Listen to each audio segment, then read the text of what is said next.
Wow, guys, JD Vance and Kristen Walker went over numerous sensitive topics. Check this out. Thank you so much for being here. I want to talk to you about the immunity ruling and the implications. This is what Donald Trump said last year about wanting to target his political opponents. Take a listen. I will appoint a real special prosecutor to go after the most corrupt president in the history of the United States of America, Joe Biden, and the entire Biden crime family. You were to be his vice president. Would you support him appointing a special prosecutor to go after his political enemies, the Bidens? Well, first of all, Kristen, I find it interesting how much the media and the Democrats have lost their mind over this particular quote. Donald Trump is talking about appointing a special prosecutor to investigate Joe Biden for wrongdoing. Joe Biden has done exactly that for the last few years and has done far more in addition to that to engage in a campaign of lawfare against his political opposition. I think what Donald Trump is simply saying is we ought to investigate the prior administration. There are obviously many instances of wrongdoing. The House Oversight Committee has identified a number of corrupt business transactions that may or may not be criminal. Of course, you have to investigate to find out. So I think Donald Trump saying, look, let's do the basic work of investigating wrongdoing is a totally reasonable thing for him to do. And frankly, the Biden administration has done far worse. So if you think that what Donald Trump is proposing is a threat to democracy, isn't what Biden has already done a massive threat to our system of law and government? Senator, just to be very clear, though, Joe Biden didn't appoint a special prosecutor. The Attorney General did that. Trump was indicted by grand juries. He was found guilty by a jury of his peers in New York. But can we just go back to the core question here? Would you support him taking such an action? It sounds like you're saying, yes, you would. And I don't think he would be wrong for supporting that because at the end of the day, that's his job, is to be the vice president and follow Trump to wherever he takes him, but guide him to do the right thing. But I don't think there's going to be a time where Trump isn't president just because he basically beat all of these cases so far. And he's still just standing strong and beating everyone in the media. And he's still answering questions. We know who's not answering questions. That's a no-brainer. Let's keep going, guys. I would absolutely support investigating prior wrongdoing by our government. Absolutely. That's what you have to have in a system of law and order, Kristen. But I have to reject the premise here. Joe Biden appointed the Attorney General, Merrick Garland, who, of course, answers to Joe Biden, can be fired by Joe Biden. So the idea that the Biden administration has nothing to do with the appointment of the special prosecutor, I think, completely betrays a misunderstanding of how our system of government actually works. And of course, Kristen, we have to make this point, Kristen, that the prosecution of Donald Trump in New York, which I think now is fundamentally been thrown in doubt by this immunity case, it was one of the main guys was a Department of Justice official in the Biden administration who jumped ship to join a local prosecutor's office to go after Donald Trump. And yet the DOJ told doesn't make you question the legitimacy of the prosecution. That's a problem. Well, Senator, that happens all the time. People are appointed from Washington, but the DOJ told Congress, testified this week Kristen, that it reviewed it happens. Hold on, Senator. Are you really saying, Kristen? Senator, let me finish my sentence. All then the I'll time. let you finish. Hold on. The number. Let me just finish this. The DOJ told Congress this week it reviewed all communications since Biden took office and found no contact between federal prosecutors and those involved with that case in New York. Because the same exact people are paying to hush all that up, paying to make sure the truth doesn't get out there because they really don't want to know how dark they are and how far they're willing to go to make sure this guy doesn't get in office. But the truth has been so blatant that they're trying to undo a lot of the stuff that they did. And they're still throwing shots at him. But they're trying to undo some of the stuff they did because the truth is starting to come out. People are starting to wake up. You guys are starting to wake up. I'm starting to wake up even more. But we're starting to see the truth of what it is. Let's keep going, guys. Can you stick to the substance of the question, though? Let me just ask, because I just want to stick with this line of theory that you are laying out, which is you are saying it's not okay for Joe Biden to weaponize the Justice Department. If it's not okay for Joe Biden to weaponize the Justice Department, as you say, which there's no evidence of that, why is it okay for Donald Trump to do that? Well, Kristen, first of all, you said that it happens all the time, that the #3 person in the Department of Justice jumps ship to join a local prosecutor's office to go after the president's political opponent. I don't think that's ever happened in the history of American democracy, and I don't think that we should legitimize it. Now, if Donald Trump's attorney general had his #2 or his #3 jump ship to a local prosecutor's office in Ohio or Wisconsin, and that person then went after Donald Trump's political opposition, that's a different conversation. Senator, all he's suggesting is that we should investigate credible arguments of wrongdoing. That's all that Donald Trump. And honestly, there's nothing wrong with that. You're just trying to make sure you're going after the right people. And the right people that are going after you are doing it the right way, if that makes sense. You don't want someone crooked going after you crooked because they're going to play crookedly. Just go by the book and play by the book. Play by the book. That's all Trump is trying to do. He's not going out there saying, "Oh, we're going to go after them just because he was my opponent and he threw." No, he's doing the right thing. Let's keep going.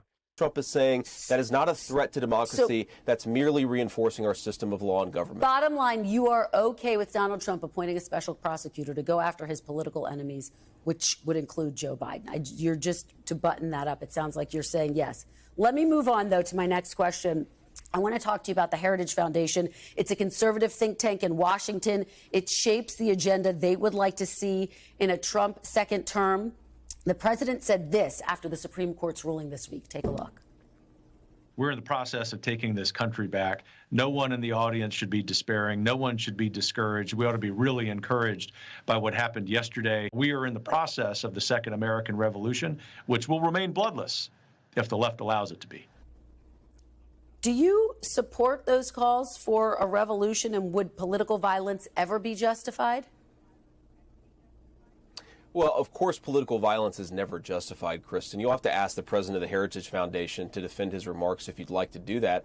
I will say, look, the Heritage Foundation does a lot of good work. It does a lot of things that I disagree with, a lot of things that I agree with. But the Heritage Foundation is a nonprofit organization that works on public policy, and I think it's an important part of how D.C. functions and operates. We'll continue to have important conversations in the Republican Party with a whole host of think tanks from the right and from the left as we craft public policy. That's the way the city works. And again, I'm not going to be the person who serves as the spokesperson for the Heritage Foundation. I don't have any affiliation. Sounds like you're distancing yourself from those comments, that talk of political violence. Look, Kristen, I certainly don't think political violence is justified. That's certainly actually not what I think that Kevin Roberts was saying to begin with. But again, have him on your program to defend what he said, and I think that's the best thing to do. Let me ask you specifically about Project 2025 for our viewers so that they know. It's basically a policy blueprint for a second Trump presidency. It's supported by the Heritage Foundation and other conservative groups. The Biden campaign has said Project 25, quote, should scare every single American. It would give Trump limitless power over our daily lives. Among the things they are calling for is reversing approval of the abortion pill, mifepristone. But Donald Trump says he supports access to that pill, actually. Do you support access to abortion medication as Donald Trump does? Well, Kristen, you asked about Project 2025, and I want to be clear here. That Trump explicitly has said his own transition team runs the Trump transition and will run the Trump administration.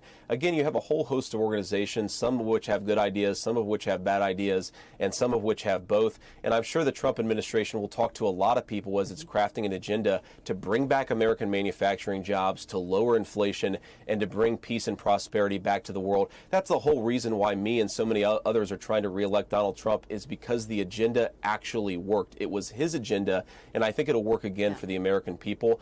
On the question of the abortion pill, what so many of us have said is that, look, we certainly don't. The Supreme Court made a decision saying. So I know I keep pausing it, but what I'm going to say is I don't disagree with a lot of stuff on that Project 2025. I don't disagree with a lot of it. Some of that stuff actually may need to be implemented, but you can't sit there and just because you think it's harsh, say he's trying to rule the world. No. It's not what's going on, man. Let me know what you guys think about that Project 2025. We already know he doesn't have anything to do with it, but still, let's see what you guys have to say. That the American people should have access to that medication. Donald Trump has supported that opinion. I support that opinion. I think it's important to say that we actually have to have an important conversation in this country about what our abortion policy should be.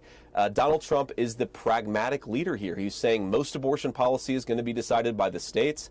We want to make it easier and more affordable for young women and parents to have families to begin with. We want to lower housing costs, eliminate those surprise medical bills that so many families see after they have a baby. That's the Trump and Republican approach to this issue. Meanwhile, Joe Biden wants taxpayer-funded abortion up to the moment of birth. It's so crazy to me how the Democrats frame this as Republicans. Just let me finish, Kristen. They frame Democrats as being reasonable and pragmatic when in reality Republicans are the one trying to find some common ground here. As you know, very few abortions take place later in pregnancy, and almost always because there is a medical emergency. I know Trump is trying to distance himself from Project 2025, but we have to point out that a number of people who are involved with She was getting ate alive, so she had to cut him off. it are former Trump officials, Ben Carson, Peter Navarro, Russ Vought, and others. But just to be clear, you support mifepristone being accessible. So that's what you get out of that. That's what you get out of that. You want to ask that one question. After he said all that, that's what you get out of that. And this is me in my 60s. How? Yes, Kristen, I do. But again, on the Project 2025 issue, what the media and the Democrats are trying to do is attach its most unpopular elements to the Trump administration. It's a 900-page document. I guarantee there are things that Trump likes and dislikes about that 900-page document, but he is the person who will determine the agenda of the next administration. All he said very explicitly is, I am in charge of the next administration because I'm the person running for president. It's just important to make that clarification. Let me ask you something that caught our eye. This is something you wrote in the New York Times op-ed in 2017 about former President Barack Obama. You criticized his policies, but you also said, quote, "It is one of the great failures of recent political history that the Republican Party was too often unable to disconnect legitimate political disagreements from the fact that the president himself is an admirable man. For at a pivotal time in my life, Barack Obama gave me hope that a boy who grew up like me could still achieve the most important of my dreams. For that, you write, I will miss him. And the example he set," you wrote that just days before Donald Trump was inaugurated. Do you still consider Barack Obama to be an admirable man who you miss? Hope not. Well, you know, I grew up in a broken family, Kristen, and I just wanted to be a good husband and dad. And certainly Barack Obama, despite my many political disagreements with him, he's clearly a good husband and a father. By the way, I'd say the same thing about Donald Trump, whose children love him. And I think this is one of the things that This is how you answer questions. She's trying to start something. She's trying to spark something, but he shot it right down. Despite his political views, he's just a great father. I mean, nothing wrong with that. But he's just not great for America. media often misses about Trump is how genuinely devoted he is to his family, to his grandchildren, and how part of his pro-life messaging, his fundamental pro-life view, is that we ought to make it easier for more American families to have those thriving children and thriving families. So certainly I think we've been blessed with a lot of good examples across our country. And yeah, absolutely. Was Barack Obama a good president? No. Was he a good husband and father? Yes. Wow, guys, so we're gonna end it off right there. I really, really want to know what you guys think about this. This was just a cat and mouse game. This whole time, this was just a cat and mouse game. She was trying to chase him. She was trying to chase him, but she just couldn't get him. He had answers for every question. He made Trump look great. He made Trump look very smart for picking him as VP. He knows how to conduct himself. He knows how to answer questions. He knows when someone's out to get him. That's what I like the most. He knows when someone's out to get him, so he gets away every time. Let me know what you guys think. Be sure to like, comment, subscribe if you're new. And as always, let me know if you react to. We're out.